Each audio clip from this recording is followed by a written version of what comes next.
24th century San Francisco. Picard is walking up to a building. It's the Starfleet Federation headquarters building place. I don't know what it would be called. Would it be a headquarters? It's probably Starfleet headquarters. It's always been in San Francisco. Yeah. So I mean it could be the headquarters, or it could be like a building in the complex kind of a thing. Right. Yeah. We hear his voice. He says, "I have an appointment," and then you hear a man reply, "And your name, please, sir." So then we can see inside the building. There's all the glass and everything, and it's got different types of decor, probably some things that are historical. And one of the things they have above this, like the guest services area, they have a hologram of one of the Enterprise starships. Is that one E or D? Do you know which one that one is?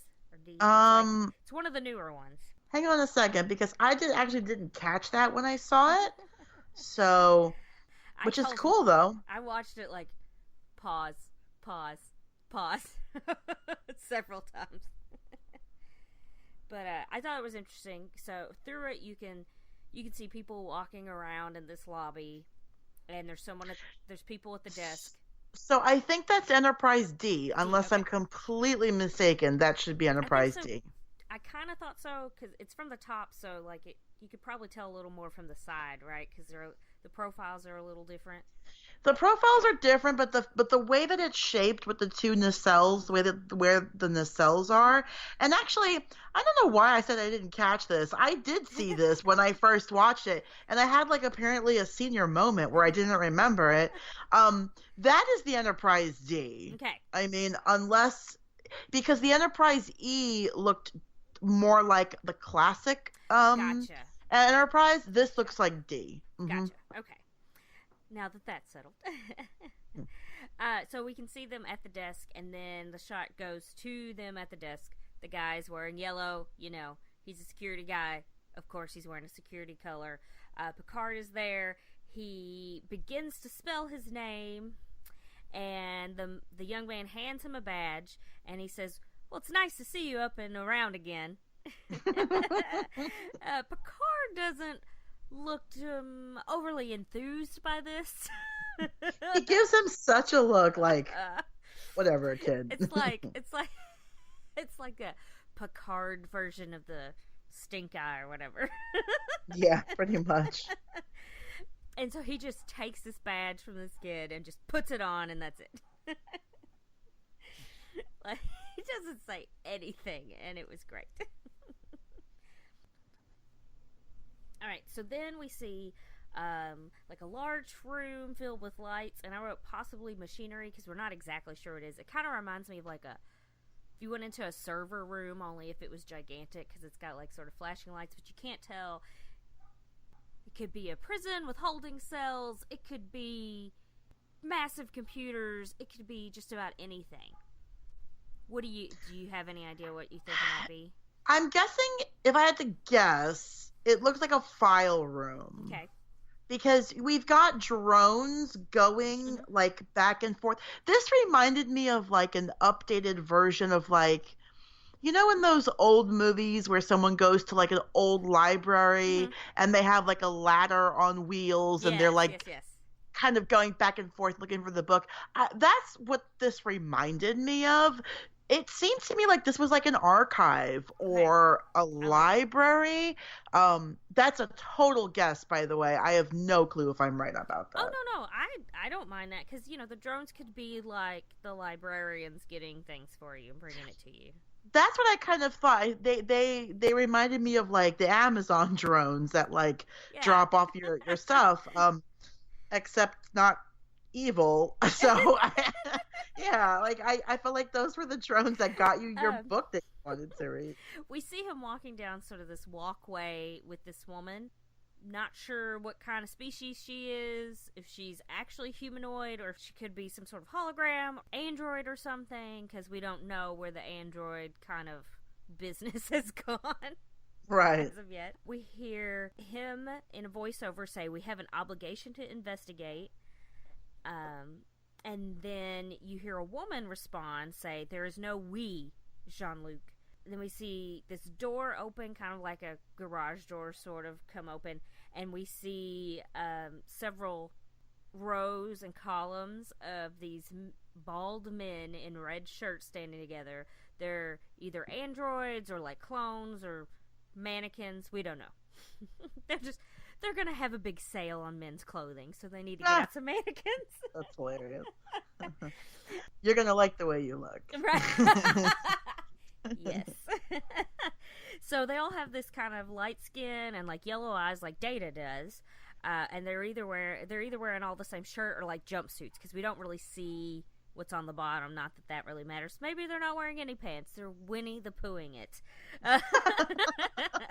Maybe they are. You can see one very clearly in the front, and he has F as in Frank and the number 8 stamped on his forehead. And also over his right ear you can see some dots, so you don't know if those are like plug-ins, or if those are some sort of outlet, or if those are like stamped on his head or embossed or whatever. So a little more mystery. We don't know if that's useful for something. Maybe it's Braille that also says F8. I don't know Braille. We see that there's someone staring at them, looking at them, who's opened this door. We don't know who it is because they're the lights on the is in the room, and they're dark, so they just look like a silhouette. You have any theories on who it might be? Because I have no idea. Yeah, well, this is the part, excuse me, that I alluded to earlier, that there was a Screen Rant article. Okay. So Screen Rant came out with this article. I mean, it was presented as like it was fact, like this dark story is coming back from TNG, and then when you read the article, it's like, well, it might be, and it perhaps, and So possible spoilers. Possible. So this is a possible spoiler. It depends if Screen Rant is right or not, but I think that they are right. So if you don't want to know, then you skip forward a couple minutes. But here is the theory that, as you trekkers will remember, in Measure of a Man, which we will be reviewing, the argument that Picard uses to win the fight about Data's sentience is that if you proclaim him to be less than a sentient being, you can make thousands, hundreds of thousands of these beings, and now they're a race, and now they're enslaved. So now you've basically created a race of slaves. Mm-hmm. The theory is that that's exactly what Starfleet has done here. Mm-hmm. They have improved upon android technology. That could be because if you recall from the first trailer, B4 was disassembled in a drawer. Mm-hmm. So, and looked like he was being kept at a facility somewhere. We can presume it's Starfleet. Yeah, I saw in another article that it was saying that maybe it was the pieces of data from where. No, probably not. No, because that shuttle, because he was on completely obliterated. That entire that whole ship was destroyed. Yeah. There was no way that Data survived. No. That those pieces were so clean. No. That has to be before disassembled. That's absolutely what I think. Yeah. And I was just like, bah. When I read that article, I was like, are you kidding me? Yeah. We'll post all those things, any of them that we've been reading. We're gonna have lots of fun things that we're posting over the next week or so that we can keep you informed and, keep spoilers coming your way if you want to read them. Yeah, exactly. We'll tag it. Don't worry. It'll be click at your own risk because they may contain spoilers. So I think what's happening here is I think Starfleet has done just that. I think they've built upon the work of Dr. Soong, and I think that they have created androids. And to do basically the menial work that humans don't want to do, or the work that's too dangerous to send in a quote unquote real person. Mm-hmm. So I mean, today in 2019, we have, cops have robots that they send in to disassemble bombs or collect bombs, but those robots aren't sentient. They don't have a will of their own. They can't reason or think. They're just programmable robots. That's all they are. And they don't So look humanoid, so you can't no, feel they sorry for them. exactly. This appears to be that Starfleet has done what Picard argued against in that trial, that they have created a race of android slaves. If that's the case, I don't know how they fit into what appears to be the heavy Borg plot, but maybe they created them to fight the Borg. I have no clue. Mm-mm. But I think that Starfleet has done this thing, and I think it's going to shake Picard to his core and be like, this is not the Starfleet I knew. So, this really reminded me of, I'm sorry, Star Wars. Even more sorry, the prequels. So in the second one, even more sorry. I think it's the worst one. Anyway, it is the worst one. Sorry, Star Wars fans, it's the worst one. Obi-Wan goes and sees that they're making all these clones to be an army and all that. And, he's with those long-necked aliens. And what's funny is, like, the look of this woman that he's walking with reminds me of them, even though they have big, long necks. And I cannot remember what kind of aliens they are. Do not at me, because I don't care. Aren't they, like, Geonosians or something? Yes, they are. Is that what they're called? Did I make that up? Yeah, yes. Okay. Good job remembering. Thanks. I was ranting, so I didn't access that part of my brain. Anyway, but it just sort of reminded me of that. Or if you've seen The Winter Soldier, where Captain America and Nick Fury are talking about these analytics they've got to figure out who's going to be bad people, kind of like Minority Report, and then they can, get rid of them or whatever, all that kind of thing. And they've got all these warships to do this kind of thing. Like, you see, like, it's like the good guy is coming into this bad situation that he didn't realize was happening. Mm-hmm. Like, this is where he's going to find out all of this stuff. Or, Picard may have already found this stuff and then he's going and getting, proof or something. I don't know. Right. But we hear him say back to the woman who said there's no we. He says, "Admiral, I am standing up for the Federation for what it should represent." It turns out it's an admiral. He's a Starfleet. He's in her office. He's standing up. Now, this is the woman he went to visit. We see that in the first trailer, right, where he goes to sit down with her. Yeah, we did. I don't know what her name is. I just know she's an admiral. I couldn't figure out who she was. Sorry.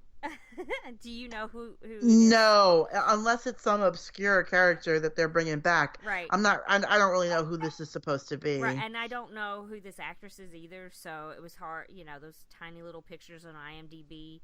Yeah. Some of them didn't have character names, and none of them had admiral as part of their name, so we'll just find out in January. But we know from this statement that there is something wrong with Starfleet. They have done something bad, and he is not happy about it. Right. So it probably I have to say, when she says to him, "This is no longer your house, Jean-Luc," yep. that really hurt me. Like, and it had to have hurt him too, because he leaves looking so, like, shook. I cannot believe it's not even that she just says that. She also tells him to go home after that, as if he didn't already want to go home after she's like, "This ain't your business," Like, it's almost like her saying, like, "Go lay down and let the adults handle this." Yes. Like, why don't you go play with your toys? Go tend to your vineyard and let all of the actual people in charge deal with things. Mm-hmm. Totally. Yeah, we see him on an escalator, and he just looks so distraught. It's so sad and heartbreaking. Don't do this to Jean-Luc. I know. It's terrible. So, we have a shot outside. We see a couple with an umbrella. It looks like they're looking in a window. It gets a little closer, and you see, like, so it's like maybe like a screen / window, like, has projections on it, and you can see, looks like Picard's face. Yeah, we saw